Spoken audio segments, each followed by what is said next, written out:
인생에서 만나는 고난 가운데 우리는 두 가지 선택의 문제 앞에 놓이게 됩니다. 절망할 것인가, 아니면 그것을 극복할 것인가. 시련 앞에서 어떤 사람들은 너무 쉽게 절망하고 맙니다. 절망은 문제 앞에서 모든 것을 포기하는 것입니다. 자신의 능력뿐만 아니라 하나님의 능력까지도 포기하게 만듭니다. 불가능한 이유들, 또 절망할 수밖에 없는 이유들을 늘어놓습니다. 반면 어떤 사람들은 절망할 수밖에 없는 상황 속에서도 극복할 수밖에 없는 이유들을 찾아냅니다. 그리고는 보란 듯이 그 문제들을 극복해내고 맙니다. 성경을 읽어보면 많은 성경의 위인들이 이러한 선택을 했습니다. 사실 우리가 상황을 통제하려고 할 때는 절망할 수밖에 없습니다. 내 힘으로 상황을 바꿀 수 있는 능력이 없다는 것을 너무나도 잘 알기 때문입니다. 우리에게는 상황을 통제할 능력이 없습니다. 그러나 우리의 생각을 통제할 능력은 있습니다. 여러 가지 상황 가운데서도 긍정적으로 극복할 수 있다고 생각을 전환할 때 불가능한 것들이 가능해지고 또 어려웠던 상황들이 풀리는 것을 경험하게 됩니다. 오늘 말씀을 보면은 다윗은 어려운 상황 가운데서도 자신의 생각을 긍정적으로 통제할 수 있었던 믿음의 사람이었습니다. 이것은 세상의 마인드 컨트롤과는 전혀 다른 것입니다. 하나님에 대한 신뢰, 또 믿음의 확신 가운데 이러한 결단을 할 수 있었습니다. 그의 시편의 배경을 보면은 환난 가운데 또 죽음의 위기 앞에서 여러 가지 어려움 가운데 쓰여진 것이 많이 있습니다. 남들 같았으면 고통의 신음소리를 낼 때 아름다운 찬양으로 하나님을 높이고, 또 원망과 억울함의 순간에도 감사의 찬양으로 하나님께 영광을 올려드리는 것을 발견할 수 있습니다. 그런데 놀라운 것은 정말 그의 고백대로, 그의 찬양대로 하나님이 그를 위로하시고 구원하시고 또 인도하셨다는 것입니다. 이러한 다윗과 같은 확신이 과연 우리의 삶 가운데 있습니까? 나는 여전히 태어나리로다. 죽음의 많은 위기 앞에서, 고난 앞에서도 이러한 고백을 올려드릴 그러한 믿음이 우리 가운데 있습니까? 우리가 모든 문제 앞에서 절망이 아닌 극복을 선택할 때 하나님은 우리에게도 이러한 확신과 또 찬양과 고백을 할 수 있는 능력을 허락하시는 줄 믿습니다. 오늘 말씀을 함께 나눌 때 우리의 마음도 다윗처럼 강하고 담대한 마음을 소유하시길 바랍니다. 말씀 가운데 스스로에게 세 가지 질문을 던지며 은혜를 받고 기도의 제목을 얻고자 합니다. 첫 번째는 나의 삶 가운데 하나님에 대한 기억이 있습니까? 라는 질문입니다. 나의 삶 가운데 하나님에 대한 기억이 있습니까?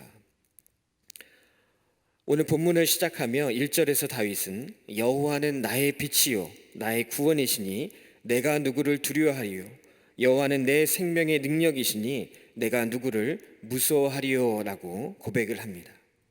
여호와는 나의 빛이요 라는 고백은 현재 그가 어두움 가운데 있다는 것입니다. 빛을 바라볼 수밖에 없는 절망 가운데 있다는 고백입니다. 또 나의 구원이라는 것은 그가 구원받아야만 하는 어려운 상황에 있다는 것입니다. 또 내 생명의 능력이라는 이 고백도 생명을 구할 수 있는 곳, 즉 요새나 피난처를 의미하는데 지금 다윗의 상황이 요새나 피난처로 피해야만 하는 극한 상황에 있다는 것을 고백하고 있는 것입니다. 그런데 이러한 상황 가운데서도 다윗은 하나님은 빛이요 구원이시요 생명의 능력이라고 고백을 하고 있습니다. 그것도 그냥 빛이 아니라 나의 빛이요, 구원도 나의 구원의 생명의 또 구원이요 또 생명의 능력도 내 생명의 능력이라고 고백을 하고 있습니다. 그는 하나님이 자신의 하나님이라는 것과 또 하나님께서 자신을 어떠한 순간에도 구원해 주신다는 확신이 있었던 것입니다. 그렇기 때문에 다른 사람 같았으면은 두려워하고 떨고 있어야 할 그 순간에도 나는 여전히 태어나리로다 라는 고백을 올려드릴 수 있었던 것입니다. 그가 이러한 확신을 가질 수 있었던 것은 과거에 하나님께서 그를 구원하시고 지키셨던 경험, 즉 하나님에 대한 기억이 그의 삶 가운데 있었기 때문입니다. 본문 2절에 악인들이 내 살을 먹으려고 내게로 왔으나 나의 대적들 나의 원수들인 그들은 실족하여 넘어졌도다라고 고백하고 있습니다. 원수들이 나를 치러 왔을 때 내가 넘어진 것이 아니라 그들이 넘어진 경험, 그 경험의 중심에 바로 하나님이 계셨습니다. 나는 비록 약하나 강하신 하나님께서 나를 붙잡고 계시기에 든든히 서 있을 수 있었다는 것입니다. 그것이 다윗에게는 확신이 되었고 그 기억이 그를 지탱하고 절망 가운데서도 찬양의 노래를 부르며 극복할 수 있는 이유가 되었던 것입니다. 헨리 나우에는 기억은 우리에게 하나님의 신실하심을 일깨워준다. 기억은 우리에게 하나님의 신실하심을 일깨워준다. 그분은 힘겨운 순간에도 기쁜 순간에도 한결같은 분이시다. 기억을 통해 우리는 불가능한 상황에서도 선을 이루시는 하나님을 보게 된다. 과거를 하나님의 관점으로 기억하면 우리는 현재를 성공적으로 살아갈 수 있다라고 이야기했습니다. 다윗은 늘 하나님에 대한 기억을 갖고 살아갔습니다. 우리의 삶에도 이처럼 다윗과 같이 하나님께서 나와 함께 하셨던 그러한 기억을 갖고 살아가고 있습니까? 어려운 상황 가운데서도 나를 일으켜 세우신 하나님에 대한 기억이 있습니까? 믿음은 바로 기억을 하는 것입니다. 과거의 하나님에 대한 그 기억을 늘 하면서 살아갈 때 우리의 장래까지도 우리의 미래까지도 하나님이 만들어 가시는 줄 믿습니다. 여호와 하나님은 우리가 어떠한 어둠 가운데 있는다 할지라도 빛이 되어 주셨습니다. 우리를 구원하셨습니다.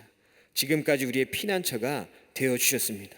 이것을 기억하는 자가 절망 가운데서도 다시 일어나며 두려움 가운데서도 태연함으로 담대함으로 승리하게 되는 줄 믿습니다.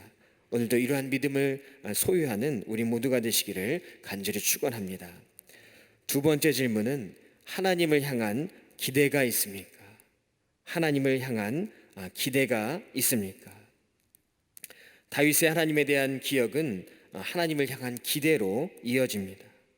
본문 3절에 군대가 나를 대적하여 진칠지라도 내 마음이 두렵지 아니하며 전쟁이 일어나 나를 치려 할지라도 나는 여전히 태어나리로다 라고 고백하고 있습니다. 그가 태어날 수 있었던 이유는 바로 하나님에 대한 기대, 하나님에 대한 신뢰가 있었기 때문입니다. 군대라는 것은 혼자서 감당할 수 없는 강력한 힘입니다.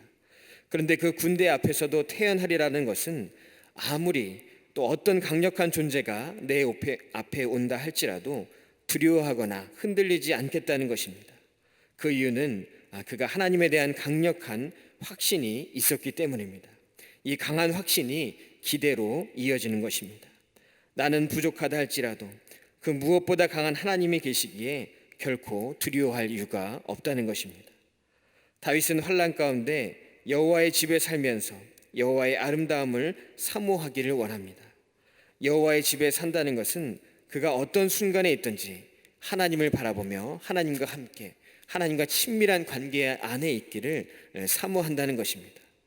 그는 환난의 시기에 오히려 하나님을 더 찾고 더 가까이 하기를 소망했습니다. 5절 말씀에 여호와께서 환난 날에 나를 그의 초막 속에 비밀히 지키시고 그의 장막 은밀한 곳에 나를 숨기시며 높은 바위 위에 두시리로다. 왜냐하면 하나님을 가까이 하는 것이 곧 피할 곳이며 가장 안전한 요새라는 것을 알았기 때문에 이러한 고백을 하고 있는 것입니다. 다윗의 시편은 그의 고백이고 또 동시에 그의 기도입니다. 다윗의 기도 속에는 현재의 문제를 중심으로 과거의 하나님에 대한 기억 또 그리고 미래의 하나님에 대한 그 역사에 대한 기대가 있었습니다. 그러기에 현재 어떤 상황에 있는지 그것이 중요한 것이 아니라 과거에 나를 위해서 역사하셨던 그 하나님에 대한 기억 또 미래에 날 위해서 역사하실 하나님에 대한 기대가 더 중요했던 것입니다. 우리의 기도는 허공에 대고 하는 것이 아닙니다. 다윗은 부르짖을 때 하나님께서 응답하실 것이라는 자신을 결코 버리지 않을 것이라는 또 자신의 갈 길을 가르치시고 인도하실 것이라는 기대와 확신이 있었기에 끝까지 믿음으로 기도할 수 있었던 것입니다. 영성가인 토머스 머튼은 기도는 인간이란 존재를 있는 그대로 표현하는 행위이다. 기도는 인간이란 존재를 있는 그대로 표현하는 행위이다라고 이야기했습니다. 다윗은 자신이 완전하기 때문에 하나님을 기대하고 기도한 것이 아닙니다. 하나님께서 완전하시다는 것을 알았기 때문에 기도한 것이었습니다. 기도는 내 힘을 의지하는 것이 아니라 하나님의 힘을 의지하는 것입니다. 내 능력을 기대하는 것이 아니라 하나님의 능력을 기대하는 것입니다. 끊임없이 하나님과 동행하며 하나님을 확신하며 하나님의 하실 일을 기대하는 것이 바로 기도라는 것입니다. 이러한 기대와 확신이 우리 가운데 있습니까? 날마다 우리 스스로에게 질문해야 할 줄로 믿습니다. 나는 하나님을 기대하며 살아가고 있는가? 하나님을 기대하고 기도하는 자에게 하나님은 끝까지 함께 하시며 지켜주시는 줄 믿습니다. 세 번째 질문은 하나님을 기다리고 있습니까? 하나님을 기다리고 있습니까? 오늘 읽지는 않았지만 시편 27편의 13절과 14절에 내가 산 자들의 땅에서 여호와의 선하심을 보게 될 줄 확실히 믿었도다. 너는 여호와를 기다릴지어다. 강하고 담대하며 여호와를 기다릴지어다 라는 말씀을 하고 있습니다. 산 자들의 땅에서 여호와의 선하심을 보게 될 줄 확실히 믿게 되었다는 것은 다윗이 지난날을 돌아볼 때 여러 번 죽을 위기가 있었지만 하나님의 은혜로 아직까지 살아있게 되었다는 고백입니다. 그의 인생 자체가 하나님의 구원의 역사라는 것을 고백하고 있는 것입니다. 그는 하나님에 대한 확신의 고백과 기도를 마치며 선포하듯이 너는 여호와를 기다릴지어다. 너희는 여호와를 기다릴지어다. 강하고 담대하며 여호와를 기대할지어다 라고 말씀하고 있습니다. 이 말은 자신을 포함해서 모든 사람에게 당부하는 말입니다. 자신도 여러 번 죽을 위기가 있었고 또 지금도 어려움 가운데 있지만 하나님께서 자신을 지켜주셔서 지금까지 목숨을 구해주신 것처럼 소망을 갖고 기다리면 언젠가는 하나님께서 도와주실 것이라는, 구원이 되어주시고 피난처가 되어주신다는 확신을 선포하고 있는 것입니다. 이처럼 기도의 마지막은 바로 기다림입니다. 하나님의 뜻을 믿음으로 기다리는 것입니다. 다윗은 여러 번 이러한 체험이 있었기 때문에 오늘 말씀을 마치며 기다리라고 선포하고 있는 것입니다. 이 기다림의 끝에 바로 기적이 있습니다. 하나님의 역사하심과 선하심이 있고 또 약속의 성취가 있습니다. 프랭클리라는 사람은 인내하고 기다릴 수 있는 사람은 그가 바라는 것을 손에 넣을 수 있다라고 이야기했습니다. 인내하고 기다릴 수 있는 사람은 그가 바라는 것을 손에 넣을 수 있다. 우리에게도 이러한 기다림이 있어야 할 줄로 믿습니다. 우리가 삶을 살아가면서 때때로 실패를 경험할 때가 있는데 뒤돌아보면 그 모든 것을 망치는 것은 바로 조급함에서부터 시작됩니다. 열매를 가꾸는 일에도 또 작품을 만드는 일에도 사랑을 하는 일에도 모두 기다림이 필요합니다. 조급하면 이 모든 것을 망쳐버릴 수밖에 없습니다. 종교개혁자인 마틴 루터는 기다리라, 하나님께서 너를 정직한 형태로 주조하시리라. 기다리라, 하나님께서 너를 정직한 형태로 주조하시리라 라고 이야기했습니다. 기다리는 것은 바로 믿음입니다. 믿음이 있을 때 우리는 기다릴 수 있는 것입니다. 그러기에 이 기다림 자체가 바로 믿음을 확인하는 시간입니다. 때때로 기다림이 길어질수록 믿음은 흔들릴 수도 있습니다. 기다림이 길어질수록 초조해지고 조바심이 생길 수 있습니다. 불확실한 미래 때문에 두려움이 생길 수도 있습니다. 그러기에 기다림이 길어질 때 우리는 하나님의 음성이 아니라 사람의 음성이 더 크게 들릴 때도 있습니다. 그러므로 우리는 기다림이 길어질수록 우리의 믿음이 흔들리지 않도록 더 하나님께 집중해야 합니다. 사람은 누구나 고난을 당할 때 가까이 있는 것을 의지하게 됩니다. 물질을 가까이 했던 사람은 고난과 환난 중에 물질을 가까이 하게 됩니다. 또 사람을 가까이 했던 사람은 고난과 환난 중에 사람을 가까이 하게 됩니다. 그러나 평소에도 하나님을 가까이 했던 사람은 고난과 환난 중에 그 무엇보다 하나님을 찾고 하나님을 가까이 하게 되는 줄로 믿습니다. 오늘 다윗의 고백처럼 나는 여전히 태어나리로다. 나는 여전히 태어나리로다. 세상의 여러 가지 소식에 호들갑을 떠는 것이 아니라 태어남으로 우리의 신앙의 진정성을 하나님께 보여드릴 때 실수하지 않으신 하나님께서 우리의 기도에 응답하여 주실 줄로 믿습니다. 이처럼 기다림의 끝에는 축복의 열매가 있습니다. 다윗은 사망의 음침한 골짜기를 지나면서도 그가 해를 두려워하지 않았던 것은 바로 주께서 함께 하심을 믿었기 때문입니다. 그가 끝까지 기다렸더니 하나님께서 원수의 목전에서 그에게 상을 베풀어 주셨습니다.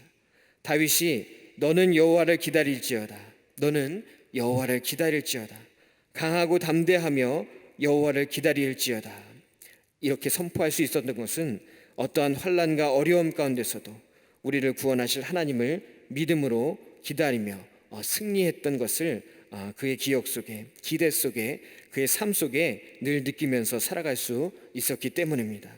오늘도 우리는 다윗의 고백처럼 여전히 태어나리로다, 여러 가지 문제 앞에서 태어날 수 있는 그러한 믿음을 소유해야 할 줄로 믿습니다. 이러한 믿음으로 승리하는 우리 모두가 되시기를 간절히 축원합니다. 기도하겠습니다.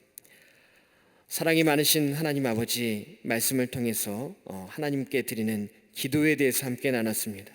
모든 시작과 끝이신 하나님, 우리의 모든 일의 시작과 끝도 기도에 있게 하시고 하나님의 방법으로 세상을 살아가는 지혜를 얻을 수 있도록 주님 함께하여 주시옵소서.